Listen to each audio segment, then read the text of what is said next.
Hello, everybody. This is Dr. Kevin Connors, and we are going to go over the PON1 genetic pathway and how it relates to cancer because it's just really cool. So I know a lot of our patients have PON1 defects, and we do want to address those defects. So when we look at your genetic pathway and we put it into our software, the PON1 pathway is what I'm talking about right here. And I've addressed to you that the PON1 pathway is the main pathway where you get rid of pesticides, insecticides, heavy metals, things like that. But it's also a pathway that helps you get rid of oxidizing agents. Free radicals are also the PON1 pathway is really important for. Much studies in the past have been the PON1 pathway in heart disease, and we're going to just touch on that as well. So how it relates to cancer and heart disease is important.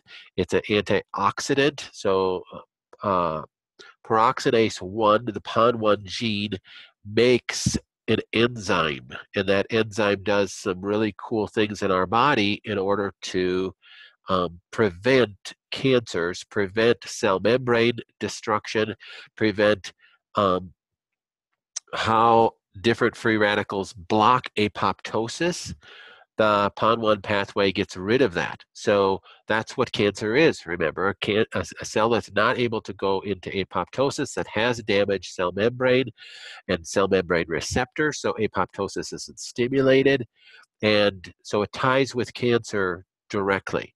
Here, so I'm going to be pointing out some different studies. There's multiple studies that we'll look at through this that point to exactly what I'm suggesting. This particular study has to do with lung cancer and the progression of lung cancer when a person has a lot of PON1 defects. So, like I said, prior to some of the research that's just been coming out in the last few years, mainly PON1 had to do, most of the studies were on cardiovascular disease, because I know this is a very complicated picture here, but if you could look at this, your cholesterol and the low density lipoproteins, particularly the large ones, are blocked from causing oxidation in the cell through the PON1 pathway. This is the PON1 pathway right here, and the PON1 enzyme.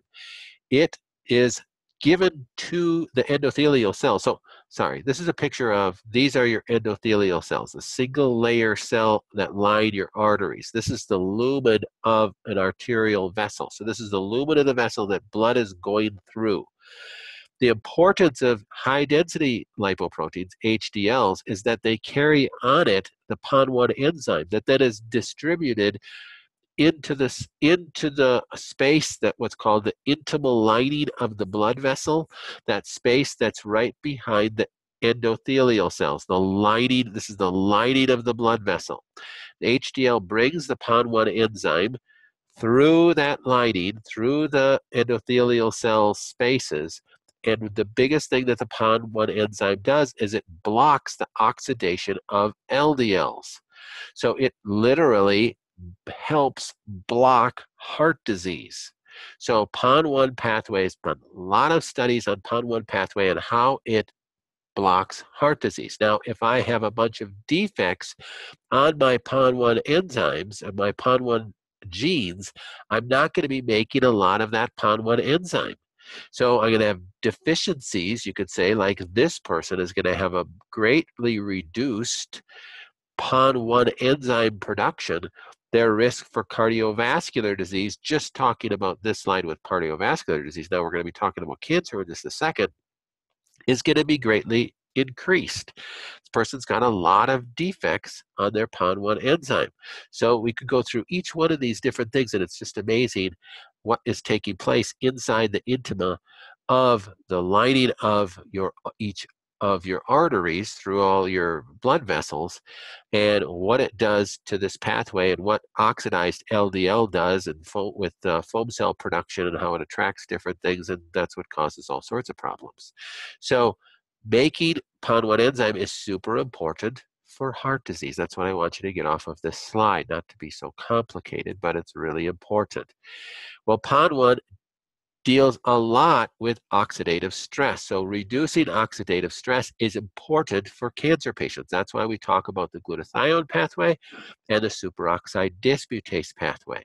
But PON1 also plays a huge part in decreasing oxidative stress, which is the main cause of cancer. You got a lot of excess superoxide ions, and you have peroxynitrate formation. Remember, whenever we talk about peroxynitrate formation, we talk about back here and what it's doing to the blood vessels, and it's causing heart disease, but it's also causing cancer because of that oxidative stress piece. So this particular study, published in 2011 in Molecular and Cellular Biology, was talking about the PON1Q192R gene in particular. So it was only talking about this gene here. That's all they did the study on. So when we look at your genes, we're looking at all your PON1 genes.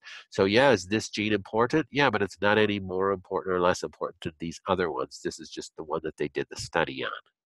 So that one, having a defect on that increases your cancer risk. Here's a study about bladder cancer. Oh, by the way, this was on breast cancer. This is on bladder cancer. Same thing. A study, does this increase your susceptibility to bladder cancer? The answer is yes. Another study talking about prostate cancer. This is looking at some of your cytochrome P450 pathway and your glutathione recycling pathway with PON1, and it increases the risk of prostate cancer. We could go on, increased risk of non-Hodgkin's lymphoma. So I could go on, and we could list a whole bunch of studies on its increased risk for multiple different type and different lines of cancer with the PON1 pathway defects. So having defects on that pathway increase cancer risk because it decreases your ability to get rid of superoxide ions, free radicals, peroxynitrate, any free radicals that are going to damage the cell, that are going to block the capsase pathway, which is the apoptosis pathway. Both the intrinsic and the extrinsic apoptosis pathway can be blocked when you have free radicals. So that's what PON1 does. It's diminishing reactive oxygen species. This is talking mainly about foam cells again with heart disease, but this is happening on every single cell. So PON1 is the good guy that we need to protect. When we have defects on that PON1 pathway, we need to support it. Remember, these are genetic defects. We're not going to make these go away. So you pull up some studies, how can you support the PON1 pathway? Really interesting study here in Nutrients 2015. They found that a Mediterranean diet increased the PON1 gene, or the PON1 enzyme. So even if a person has defects, genetic defects on the PON1 pathway, a Mediterranean diet increased the PON1 enzyme production. And really what the hypothesis was, it was the olive oil in the Mediterranean diet. Plus, typically eating a Mediterranean diet, you're eating good whole foods. So it was the olive oil and the oleic acid in the olive oil. So where can you get that? Well, you can get that by using olive leaf extract also. So olive leaf extract, which is in our Miracle Mix number 2 product, that's a big piece of our Miracle Mix number 2. And it wasn't because of this study, it was because of other studies with cancer that I put that in there. So, but using olive oil as one of your fats increases PON1. So there's a dietary thing. Quercetin, pomegranate, and xanthocin also increases PON1 production, the enzyme production. These are 3 products that are purposely put in the product PON1 accelerator. So if people have a lot of PON1 pathway defects, we can support it using the PON1 Assist is what the product is called, PON1 Assist, that's in our store, or the medicinal product, our Miracle Mix number 2 has the olive leaf extract in it. So that's what we want to support. We want to support the production of PON1 enzyme, and that's going to help people with cancer. So that's what our goal in with that is. Of course, you got to do genetic testing to find out if I have a PON1 gene defect in the first place. That's why we do that genetic testing with cancer patients. So I tried to cruise through this really quick, you guys, because I know this is stale information for most of you. Don't find it as exciting as I do, but it can be extremely helpful for you to understand why I'm actually asking you to take a product when you have a defect.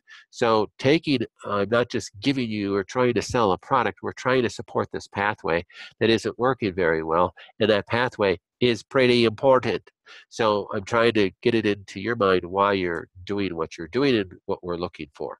So if you look back at your genetic chart and you have a bunch of PON1 defects and we're not addressing it, make sure you call our office so we jump on that and we start looking at that. There may be some reasons why I didn't put you on a product.